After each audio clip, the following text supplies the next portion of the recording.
Hello बच्चों, आज मैं तुम्हें गति और उसके प्रकार के बारे में बताऊंगी। तुमने आसपास अपने बहुत सारी चीज़ें देखी होंगी तुम्हारे घर में, तुम्हारे आसपास, जैसे कि पंखा, घड़ी, कुर्सी, मेज, बहुत सारे दौड़ते हुए वाहन, उड़ती हुई चिड़िया। तो कुछ चीज़ें तुम्हें गति अवस्था में प्रतीत होती हैं और कुछ स्थिर अवस्था में। तो कोई वस्तु गतिमान है या स्थिर, कैसे पता करें कि वो गति कर रही है या स्थिर अवस्था में है? तो अगर कोई वस्तु समय के साथ साथ अन्य वस्तुओं के सापेक्ष अपनी स्थिति बदल रही है तो वो गतिमान है, वो गति कर रही है। लेकिन अगर कोई वस्तु समय के साथ साथ अन्य वस्तुओं के सापेक्ष अपनी स्थिति नहीं बदल रही तो वो स्थिर अवस्था में है। मैं इसे एक उदाहरण द्वारा तुमको समझाती हूँ।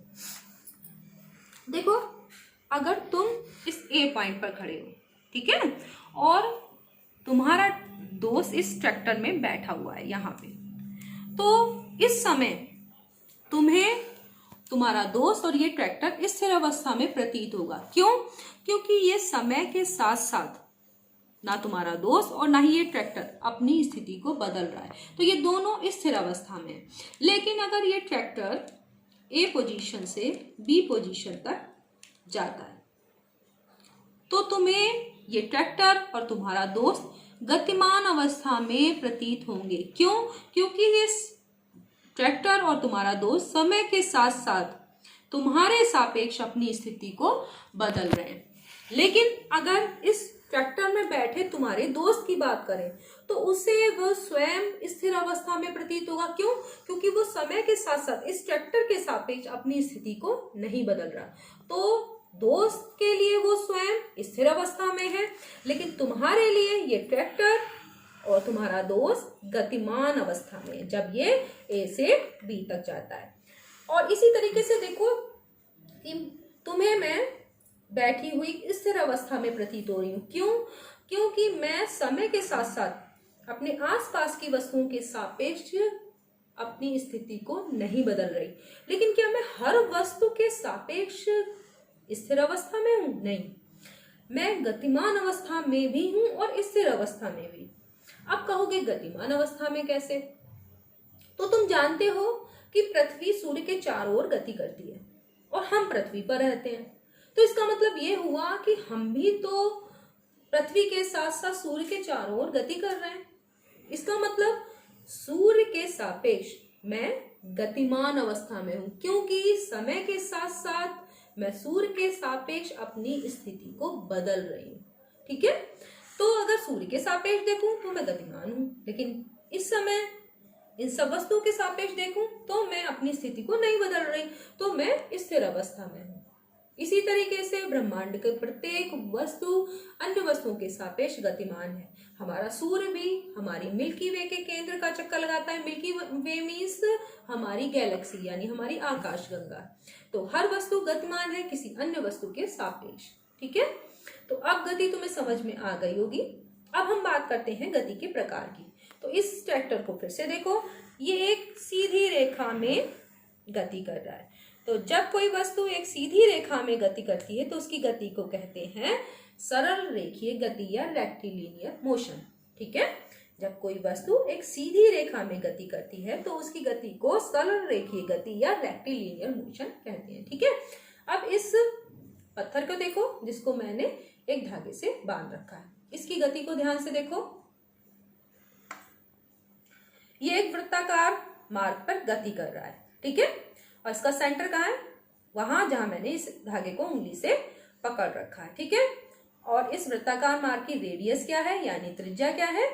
मेरी उंगली से जहां धागा है और जहां ये पत्थर से बंधा हुआ है उसके बीच की दूरी, वो रेडियस है। ठीक है, तो ये वृत्ताकार गति हो गई। जब कोई वस्तु एक वृत्ताकार मार्ग पर गति करती है तो उसकी गति को क्या कहते हैं? वृत्तीय गति या सर्कुलर मोशन। ठीक है, अब पृथ्वी भी तो सूर्य के चारों ओर गति करती है वृत्ता मार्ग पर, तो ये पृथ्वी की गति सूर्य के चारों ओर क्या हो गई? वृत्तीय गति। इसी प्रकार चंद्रमा भी तो पृथ्वी के चारों ओर गति करता है वृत्ताकार मार्ग पर, तो ये गति भी क्या हो गई? वृत्तीय गति। देखो, चंद्रमा के लिए पृथ्वी क्या है? केंद्र, और ये क्या है?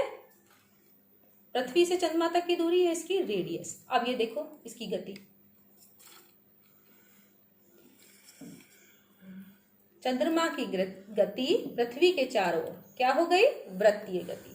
ठीक है, तो अब वृत्तीय गति तुम्हें समझ में आ गई होगी। अगली गति की बात करते हैं, घूर्णन गति। जब कोई वस्तु अपने अक्ष पर ही घूमती है तो उसको कहते हैं घूर्णन गति।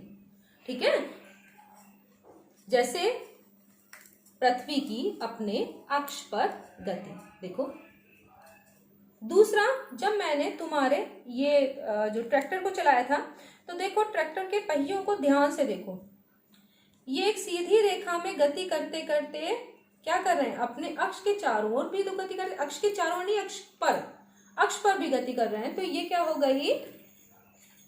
घूर्णन गति। ठीक है, तो ये पहिए जो हैं वो सरल रेखीय गति भी कर रहे हैं और घूर्णन गति भी कर रहे हैं। तो ये कोई जरूरी नहीं कि एक वस्तु में एक ही प्रकार की गति हो, कई प्रकार की गतियां भी हो सकती हैं। इसी तरह से घूर्णन गति का उदाहरण देखो, तुम्हारे घर का पंखा। तो पंखा जो है अपने अक्ष पर घूमता है, ये देखो। ठीक है, तो ये रॉड जो है वो इसका अक्ष है, ध्यान से देखो पास से, ये रॉड जो है इसका अक्ष है, इस अक्ष पर पंखा घूमता है। ठीक है, तो ये कौन सी गति हो गई? घूर्णन गति। ये देखो पंखा अपने अक्ष पर घूम रहा है, तो ये क्या हो गई? घूर्णन गति। जब कोई वस्तु अपने अक्ष पर घूमती है तो वो क्या कहलाती है? गति, घूर्णन गति। जैसे तुम लोग लट्टू चलाते हो तो लट्टू भी अपने अक्ष पर घूमता है ना, तो वो गति क्या हो गई? घूर्णन गति। जब कुम्हार का चाक होता है, ठीक है, इसको रोटेटरी मोशन बोलते हैं। ठीक है, अब आगे हम चलते हैं आवर्त गति पे। जब कोई वस्तु बार बार अपनी गति को दोहराती है तो उसकी गति को क्या कहते हैं? आवर्त गति। ठीक है, ये पीरियोडिक मोशन। जैसे जब पृथ्वी सूर्य के चारों ओर गति करती है तो वो वृत्ताकार मार्ग पर गति तो करती है, साथ साथ अपनी गति को दोहराती भी जाती है, तो वो गति क्या हो गई? Periodic motion. ठीक है, तो जो पृथ्वी है वो सूर्य के चारों ओर वृत्तीय गति भी करती है और आवर्त गति भी करती है, और अपने अक्ष पर जो घूमती है तो घूर्णन गति भी करती है। ठीक है, तो अब आवर्त गति समझ में आ गई होगी कि जब कोई वस्तु अपनी गति को बार बार दोहराती है तो वो आवर्त गति है, ये पीरियोडिक मोशन। पीरियोडिक मोशन की एक विशेष अवस्था है दोलन गति या कंपन गति। तो देखो, इसको देखो, एक ये बॉल है जिसको मैंने स्वतंत्रता पूर्वक लटकाया है, ये इसकी माध्य स्थिति है। अगर माध्य स्थिति से थोड़ा सा विस्थापित करते हैं तो ये क्या करती है? अपनी माध्य स्थिति के दोनों ओर दोलन करती है। तो ये गति कौन सी हो गई? दोलन गति। माध्य स्थिति के इधर उधर दोनों तरफ गति हो गई दोलन गति। ये देखो, मैंने तुम्हारे लिए एक झूला बनाया है, तो ठीक है, तो झूले की गति को ध्यान से देखो, ये कौन सी गति है? ये भी दोलन गति है, और ये एक आवर्त गति का विशेष उदाहरण है, यानी विशेष प्रकार है, क्योंकि ये अपने माध्य स्थिति के दोनों ओर गति कर रही है और साथ में ये अपनी गति को दोहरा रही है। ठीक है, तो अब इसको क्या कहते हैं? Periodic motion. तो अब तुम्हें समझ में आ गया होगा कि गति क्या है। अगर कोई वस्तु अन्य वस्तुओं के सापेक्ष समय के साथ साथ अपनी स्थिति को बदल रही है तो वो क्या कहलाती है? गतिमान अवस्था में। ठीक है, और अन्य वस्तुओं के सापेक्ष समय के साथ साथ अपनी स्थिति नहीं बदल रही तो वो क्या कहलाती है? स्थिर अवस्था में। और गति के 4 प्रकार हैं: सरल रेखीय गति, वृत्तीय गति, घूर्णन गति और आवर्त गति। दोलन गति आवर्त गति के अंतर्गत ही आती है। तो ठीक है, तुम लोग अच्छे से गति और गति के प्रकार समझ गए होंगे। अब तुम क्या करना कि अपने आसपास बहुत सारी चीजों को देखना और देखना कि क्या वो गति कर रही है किसी दूसरी वस्तु के सापेक्ष या स्थिर है, और वो गति जो कर रही है वो कौन सी गति कर रही है? क्या वो सरल रेखीय गति है या वृत्तीय गति है, घूर्णन गति है या आवर्त गति? ठीक है, तुम्हें ये चैप्टर अच्छे से समझ में आ गया होगा। धन्यवाद।